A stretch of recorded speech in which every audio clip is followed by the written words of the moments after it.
Welcome back! Today we are actually building in Edirann. We are working on kind of the slums, I guess is what we're going to go with. It's the really poor part of the peasant sector of Edirann City. I haven't done too much in this, but I noticed when I was building the kennel, that giant pink lot, that was originally meant to be the slums, but then I decided I don't want to do apartment lots in Edirann anymore, so I got rid of it, and yeah, we're just gonna have kind of these small little houses. I don't really have anybody living in them yet, but it's nice to be prepared. Plus, it looks really nice when you're in neighborhood view and you're like, oh, here's that over there. Yeah, I think there's like an opium den and a gambling hall near this, but I can't remember exactly. I didn't really have too much of an idea of what I wanted either going in. I just knew that it needed to be really small and kind of run down looking. Definitely not the place for a family of 12 kind of thing. But it still needed to be functional, and it still needed to have, you know, items that would help the sim that lives here, or sims, survive. I finally got to use these cottage windows. I don't use them too often just because I really only have the one in terms of like, because it comes in a set of 3 and 2 of them are like alcoves, which are really cool looking, but they're not useful in a situation like this necessarily, and I don't like that the windows, you can't put them next to each other and have them look like one window, so I don't use them too often, but I liked that the glass was kind of discolored and it looked a little funky, so I wanted to keep it. I also wanted the little pop out there to be cut just a little bit different.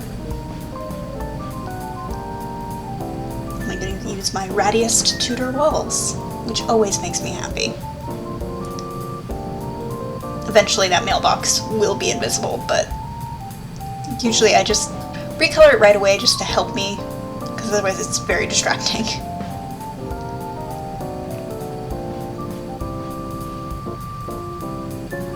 Yeah, we're going to watch me be fickle about terrain paint. I actually recorded this. I was watching Casual Criminalist again, because that's what I do. And it was the Bobby Dunbar episode, and I just, to this day, like, that is so baffling to me.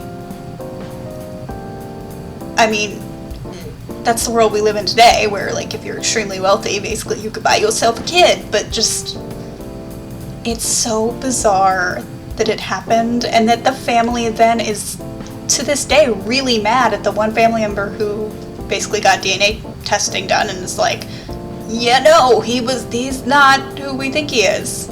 He is not Bobby Dunbar. He was definitely probably the Anderson kid, but they haven't done testing to confirm that part. But yeah, like, it is baffling to me that the family is mad. Like, why would you poke at this? And it's like, because it's wrong. What happened to, like, the kid? What happened to his mom? His real mom? Bananas to me. And I mean, I know that, like, we're finding out more and more how often babies are switched at birth in hospitals and things, but this was not that. This was literally, they stole that kid. Yeah. So it's interesting, but also sad in a way. Because by doing that, they basically guaranteed that, you know, no one was going to go looking for their actual missing son. So I don't know how they lived with that, unless, you know, at that point they're like, yeah, he's not coming back. The fact that they accepted it so quickly too, like, part of me is terrible, and it's like, maybe they know what happened to the kid and they feel bad, so they got their little replacement goldfish. But I'm not gonna speculate, because I don't know. I just think it's interesting. As you can see, I'm putting kind of a lot of, like, scraggly looking bushes, some trees that I don't really use too often, really high grasses. Like, I want it to look run down. Like, they don't take care of their property too much because they're too busy. And the Sims that live in, like, the slum area will be free Sims. They will not be indentured. I mean, you could say what you want about Art Blumenthal, but that is one thing that he's been very mindful of, having been an indentured servant himself. Like, he wants them to be comfortable and happy so that they do not get any ideas. And also because he does genuinely care. That's the interesting thing about him, like, as a character. Sure, he led the revolts, he, killed off the old royal family, so to speak. But he does genuinely care about, like, the common man. I think just for him, he also just did want to be a king. And so, like, the juxtaposition of he wants to do the right thing, but he also wants to be king for his own selfish reasons, of him just wanting that role. Maybe whether it's the respect or the prestige, I don't even think he probably really understands why he wanted to be a king so bad.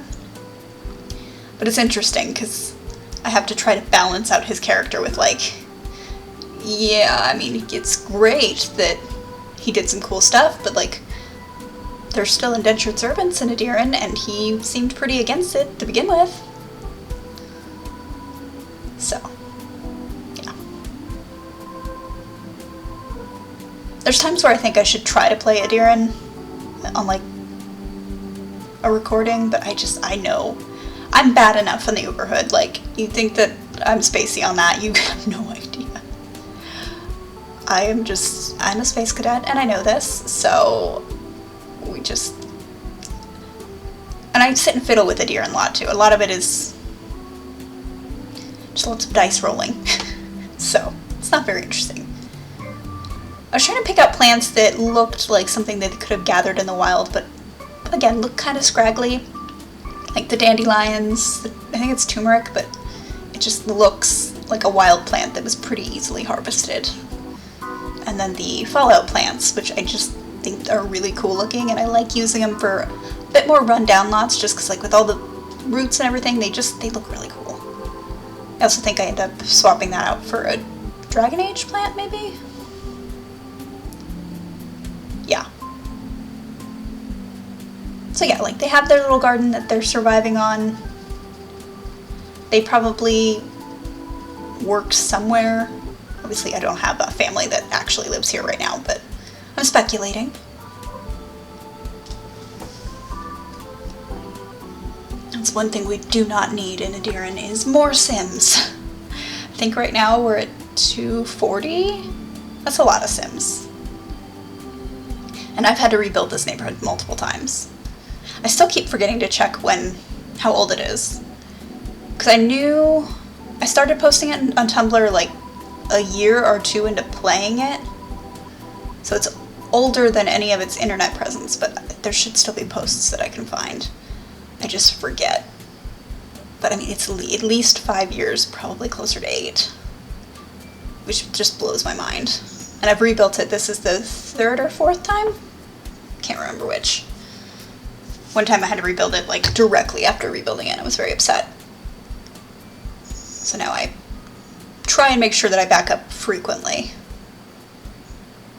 It's going to be interesting moving it over to the new computer when that happens. I still don't understand why my brain's just like, no, change is bad. And I'm like, no, we want this change. We do want this change. This is a great change. And it's just like, no, change bad. Being neurodivergent's weird.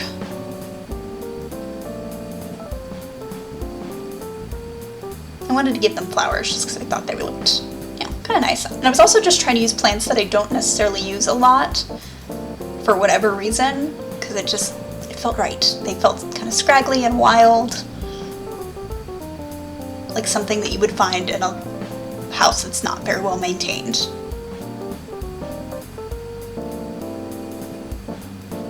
Like these, I don't think I've ever used them, and they're really pretty looking, so I'm like, why have I never used these? I don't know. They suit this lot a lot, so a lot. So yeah, probably going to be using these more. I plan on having like 4 slum type houses, but I don't know when I'm going to build the other ones. I needed to fill a slot essentially, and I was like, how about I build something? Because I haven't built something in a couple days. I'm trying to pre-record as much as possible before my Wheel of Time reread, which, and I can't remember what day this video is coming out, but it's happening on the 15th, which is tomorrow, and I'm like down to the wire for videos. I recorded this a couple days ago, but I hadn't done the voiceover. I'm very excited about my reread. It's not just a reread, it's a speed read. And I don't know, like, I'm aiming for 12 days, but I genuinely have no idea what's gonna happen, because the last time I read it, like, it's been a while.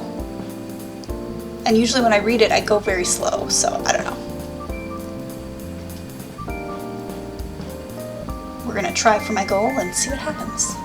About right here is when I realized, okay, they can't really get to, like, the bees or the little spigot that I put there, so I tried to clear that out a bit and just give them some space.